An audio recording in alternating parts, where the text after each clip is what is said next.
Peace be with you, listeners. A young woman recounts a near-death experience after suffering severe bleeding in the hospital. She relates that she left her body, saw the doctors trying to save her, and had an intense spiritual experience. First, she saw a place of peace, light, and love, but heard that this was not her place because of the sinful life she had led. Then she descended through a dark tunnel, feeling despair and fear of hell. In the midst of her cries for mercy, a light embraced her and brought her back to life. After her return, she completely changed her life and today affirms that there is life after death, heaven, hell, and the need for repentance and transformation. This testimony is faithful and true, and I know that before God, if it were a lie, I would have to give an account. Therefore, we will give an account before God for everything that comes out of our mouths. We cannot speak rashly or claim to have done something that God did not do, said, or revealed. So, I know many people will insult me, will say this is a lie, but I don't care what they say. I am simply sharing this testimony to warn many who don't believe that life continues after death, whether with God or without God, in eternity with God or in eternity without God. And when a person departs from this earth, they retain their memories. If they go to the abyss, they descend conscious, very conscious. Consciousness is not lost when descending into the abyss. That is what happened to me. So, I just want to warn people that there is life after death. And when they took me to the operating room for the procedures, I saw everything they were doing. I heard. Even though I was weak there, I heard what they were saying. I heard and saw the moment they put N4 in my arm while they measured my blood pressure and heart rate. I felt all of that in my physical body, and they were in a hurry because I was the first person to enter the emergency room, but there were other people waiting to see me. They were seeing patients through the public health system in the morning, so there were a lot of people there. Many people witnessed my condition when I entered the hospital completely covered in blood. Then, the doctor, a well-known doctor in the city, and two nurses, one an intern and the other an experienced nurse I won't mention names here, a very well-known nurse in the city began performing the procedures, and I felt a very sharp pain. That cold started to rise up my feet, something terrible. Death, for me, in my experience, began there, in my feet. That cold that was freezing my body was destroying my bones. It was something that was destroying everything, something terrible.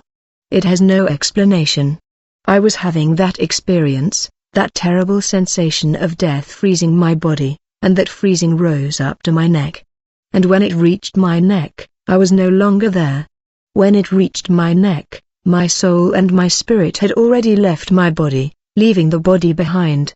Then I saw a very bright light in the operating room, a very strong light. It shone much brighter than the sun, something inexplicable. It hurt my eyes. I couldn't look at that brightness. It wasn't simple clarity. No, there's no way to explain it. You could multiply the clarity 1,000,000 times and still not achieve the result of that light. And that's how I was, and I still hadn't understood that I had passed away, that I had died.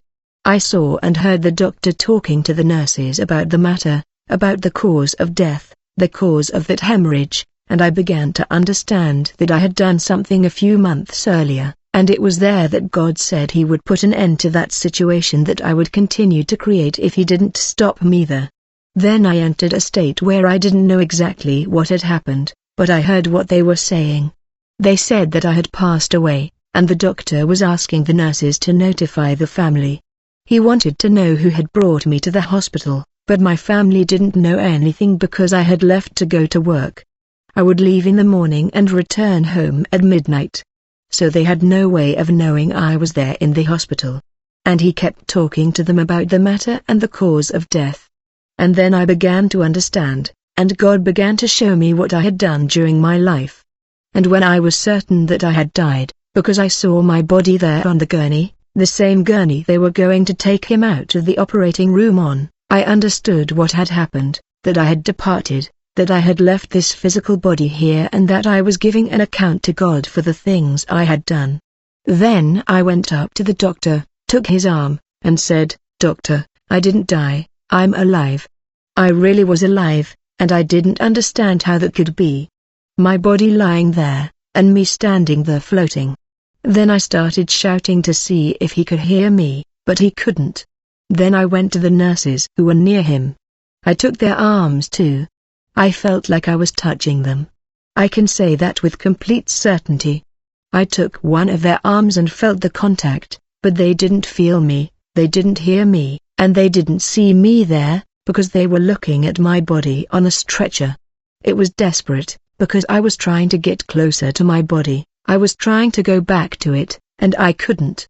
It was like a magnet pulling me away from my body. I wanted to go back. I think the soul and the spirit become so attached to this flesh that the soul wants to return. My soul wanted to return to that body, but God wouldn't allow it. He wouldn't let me return. When I went near the body, it was like a magnet was pulling me away, and I couldn't go back. And the God began to show me all my sins. He showed me all the ways I lived, how I acted, how I was inside the church, thinking I could be in the church and at the same time doing bad things in the world. Then God showed me all of that. I won't go into details because it's not necessary. The Bible already speaks about the sins we shouldn't commit, and many times we want to do things our own way. We think God will find a solution for us, that when we die God will somehow fix everything, but it's not like that. Then I began to reckon with God. At that moment, I didn't lose consciousness, on the contrary, I was even more aware. The desperation was so great that I saw everything that was happening inside that hospital. I saw people lying in beds, I saw people moving around inside. From the hospital, I could see through the walls. It was breathtaking, indescribable. I saw everything happening and heard people talking. Everything reached my ears, people's conversations, I could hear them speaking, it was incredible. Then I began to have a reckoning with God. He showed me the things I had done throughout my life. And at that moment, He took me to a place of even greater clarity. It was so much light, breathtaking. When I entered that place, I was amazed because there was such great peace. You didn't see anything in that place. It was just me and that light, me and God there in that place. And I felt such great peace when I entered. I began to be amazed, fascinated by it all. Even though I saw nothing but that light, I felt such great love, such peace. In that place, I forgot all the things God had shown me. I no longer remembered my sins there. I entered a state of total oblivion in that place. It was something wonderful. All that glory, that clarity, it was an incredible peace, a peace we will never have here on earth. There was no noise, no disturbance. It was truly a holy place. And I was very fascinated by that place. Although I didn't see anyone, no one. If I said I saw anyone, I would be lying. It was just God and me there. And I was very happy at that moment. Then I thought, because when I speak of what I said, it wasn't with my mouth, but with my thoughts. And when I thought, He answered me. I don't know how, but He answered me. He already knew what I was thinking, and I thought, I want to stay here. I don't want to return to earth. I knew that I had come from earth to that place, and I said, I don't want to return to earth anymore, I don't want to go back.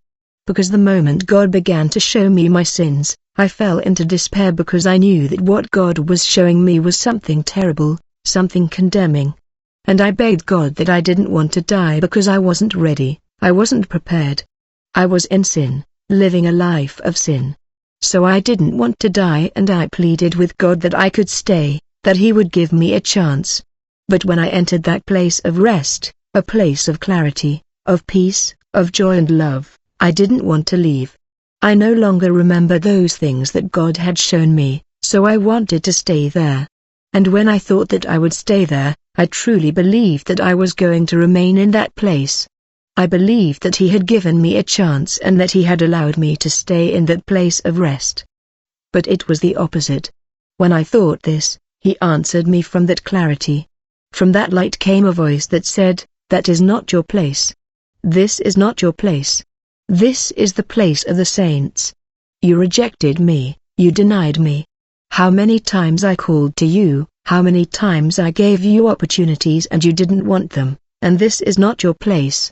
And there I fell into despair, because I knew, because of my sins, that my place really wasn't there. And when I thought, where do I go now? He showed me a tunnel and I entered that tunnel. There I began to descend. I descended through that tunnel with a great despair, something that has no explanation. It is a despair impossible to measure. It was something sad, terrible, full of lament and pain. The absence of God is something very sad, and there I felt the absence of God. I felt that He had left me, that He was no longer there with me, but I understood and knew that He is in all places. Then I began to cry out and begged Him to have mercy on me, because I was descending into the abyss. I knew I was descending into hell, something I hadn't believed in before. I thought my soul didn't exist. I had no soul or spirit. I thought that when this body died, it would all be over. I believed that only on the last day would I be held accountable to God, but it didn't happen that way. And for you who believe that this body will die and that you won't be held accountable to God, the reckoning comes immediately. I'm speaking from my own experience. I'm not speaking to debate theologians or anyone else. I'm talking about what happened to me, something I experienced, and it's not the way many people think. So I continued descending through that tunnel, crying out and begging for mercy. I wanted to be saved. I didn't want to go to hell, a place of torment and suffering. And during that time when I was crying out and begging God for mercy, the enemy tried to distract me while I was crying out. Then he spoke to me. It was another voice, a completely different voice. It was the voice of Satan. He is a deceiver. He deceives even at the hour of death. He deceives people and told me, it's no use crying out. He's not here. He doesn't hear you. You didn't want him, and now he doesn't want you either. And that voice told me, it's no use. It's no use crying out. And there, for a moment, in a matter of seconds, that almost managed to distract me. But I thought, no, God is everywhere, so He can be here too. And I kept crying out. I said, Lord, have mercy on me. You made promises. I never asked you for anything. You were the one who made the promises. You were the one who said you would take me to places to preach your word.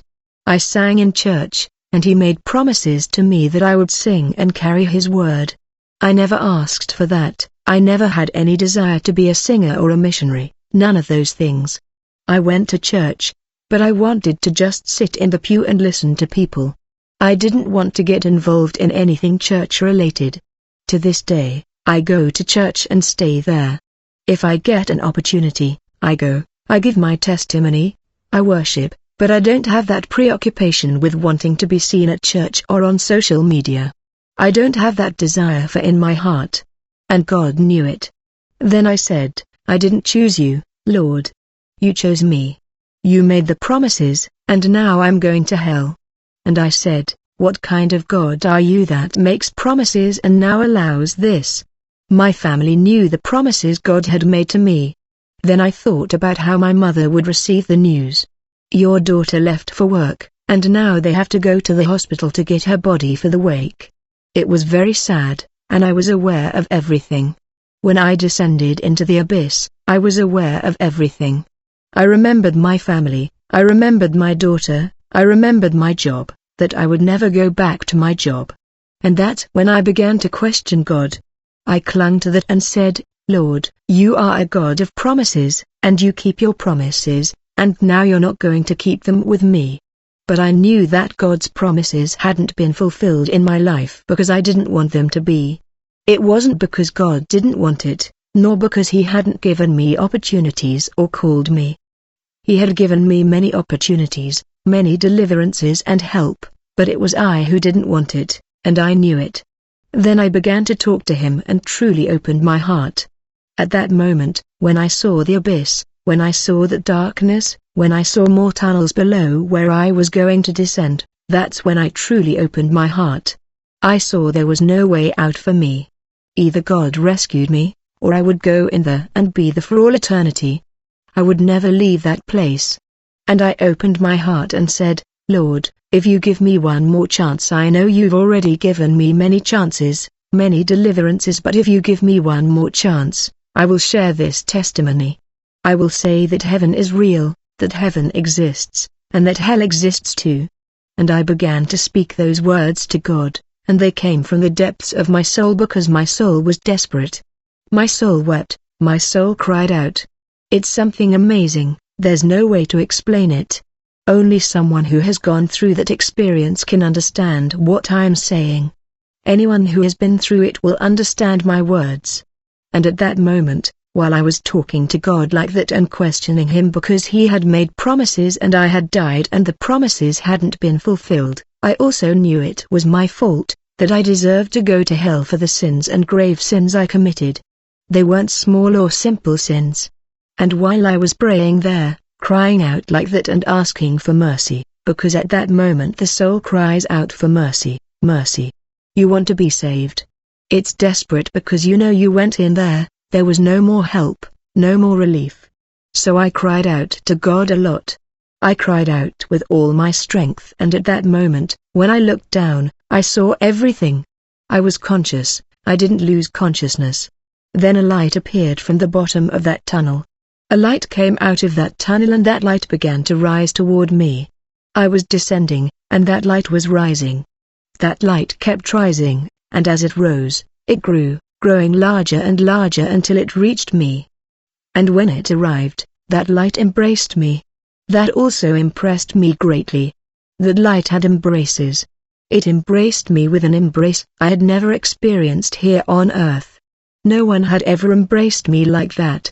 And the moment that light embraced me, I felt immense love. It was a love that permeated my entire being. The fear disappeared, the despair disappeared. I was filled with love, something I can't explain. And that light, that embrace, began to ascend with me through that tunnel and took me back to the operating room. Then it returned me to my physical body, and that clarity remained in the room. It didn't leave. That light stayed there, and then, once inside my body, I began to pray in my thoughts. The doctor had already issued the death certificate. They were there talking in the room, and I could hear everything they were saying. They still hadn't managed to contact my parents. Back then, there weren't cell phones like there are now. Everything was done with simple telephones, those old-fashioned flip phones. There wasn't a phone at my house, so they had no way of notifying my family. So they were trying to find out who I was, who the patient was. I overheard their conversations about finding my family and I started to cry. I cried a lot because I was terrified they would call the funeral home and put me in a coffin while I was still alive. Then I got very worried and started praying silently, asking God to do something, because I couldn't speak or move. When I came to after that experience, I still couldn't speak, I couldn't move, but I could hear everything they were saying. And just as I started to pray, the nurse came and took my feet. She lifted the sheet and held my feet and started talking to the doctor. Your feet are warm, they're different, something's different. Then they left the room and that nurse practitioner stayed there. She came close to my face. I felt him close to me, and he uncovered my face by removing the sheet that covered my body. When he looked, I was crying a lot. Then she started screaming inside the room, and I thought, oh my God, what now? She started screaming, and the doctor came back along with the other, more experienced nurse. Then the young woman said, this girl came back to life, she's alive, she was resurrected. And I didn't realize that this young woman was also an evangelical Christian, a Christian girl. And I think God used this young woman at that moment to insist that. But the doctor was saying, no, I already issued the death certificate. I could hear him talking.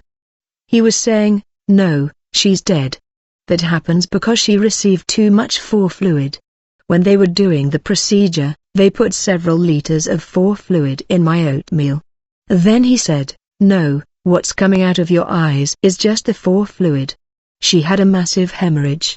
I don't know exactly why they put so much fluid in. Then the nurse took a device I had around my neck and put it over my heart to listen for a heartbeat. She also checked my blood pressure, placed the device there, and started taking the reading, and it was normalizing. Then she shouted again, "Doctor, she has a heartbeat, she has blood pressure," and said, "Then examine her yourself to be sure, because she's alive. This girl is alive, she came back to life." And the doctor was impressed. He was saying, "But this has never happened in this hospital, that a person dies and comes back to life." He was amazed. They stood there talking, and I couldn't move or speak. But the nurse persisted. She would come and take my feet, come and open my eyes. I could see everything she was doing there, but I couldn't speak or move, and she kept doing that. Then I prayed in my mind, "God, don't let her give up. Keep insisting that the doctor examine me, so I can stay here." And after she kept insisting with the doctor, he asked them to put me on a gurney and take me to the recovery room. And that's what they did. And that nurse, who was an evangelical Christian, came to see me constantly. That made me happy because I didn't feel alone. I didn't have any family there in the hospital looking after me, but she came every moment. Until one day she said to me, "If you're listening to me, squeeze my hand. Can you squeeze my hand?" And I didn't have the strength to do it. Then she said, "Do it, help me, because if we don't fight, the doctor is going to call your family and tell them you're dead." And at that moment, I don't know where I got the strength, but I managed to take her hand. I managed to move and squeeze her hand, and she saw it. Then said, "Ah, you're responding." And he added, "Then that's fine." And I stayed there for 3 days.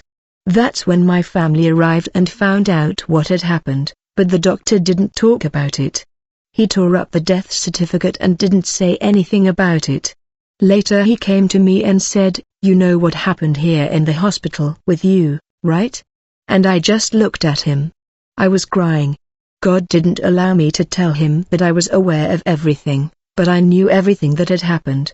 And from that day on, when I left the hospital, I was very affected. For 6 months I was afraid to sleep. I was afraid to sleep and go through that experience again, to die again. That experience of dying left a deep mark on me. I remained like that for 6 months. I even told my mother that I couldn't sleep. I would go to work, come home, and lie awake. I fell into a state of great anguish because I couldn't stop thinking about it all. I was afraid of dying again and really going to hell, and that God wouldn't give me another chance. And I continued like that. I didn't have the strength to stay in church. I would go, but Satan began to pull me away from the church. When I got there, he would whisper in my ear so that I wouldn't stay inside the church. It was a struggle, a spiritual war. I would listen to the worship, I would listen when they spoke to me. But when it came time for the preaching, when God was going to speak to me, Satan would drag me out of the church. It was a huge struggle, a real war. I spent 6 months like that. I cried, I was afraid, and I didn't want to tell my family what had happened. People would come and say to my mother, "Your daughter died that day in the hospital. This and that happened. Did you know?" And my mother would ask me, but I would say no. I would stay silent. I wouldn't answer anything. I didn't want to talk about it because even God had told me that I should share this testimony, but at the right time, and that time wasn't then. At that time, I wasn't ready for it, because if I told what had happened to me, that I had died, and someone came along and said no or started criticizing me, I would lose my faith. I wouldn't be able to bear it. I would feel ashamed in front of people. Today I'm not ashamed anymore. Today I'm not afraid of what people say. If they say it's a lie, that's fine with me, because I know where God rescued me from. And He told me, just tell people that I rescued you from hell, because hell is real, so that souls don't go there. Today, I don't care if people doubt or say it's a lie, but at the time I lived through that experience, I didn't say anything because I wasn't ready, and God had told me not to speak at that time because I was going to go through a process of preparation and transformation.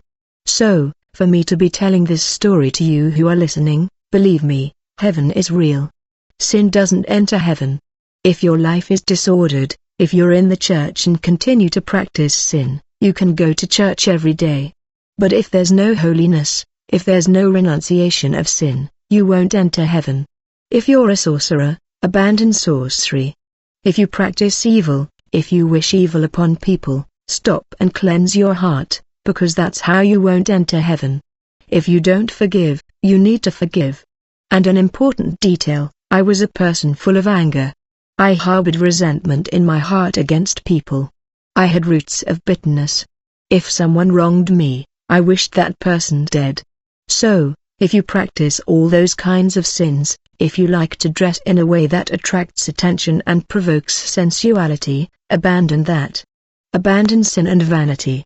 If we wear clothes that will provoke desires or awaken bad thoughts in other people, let's not wear them because it is sin.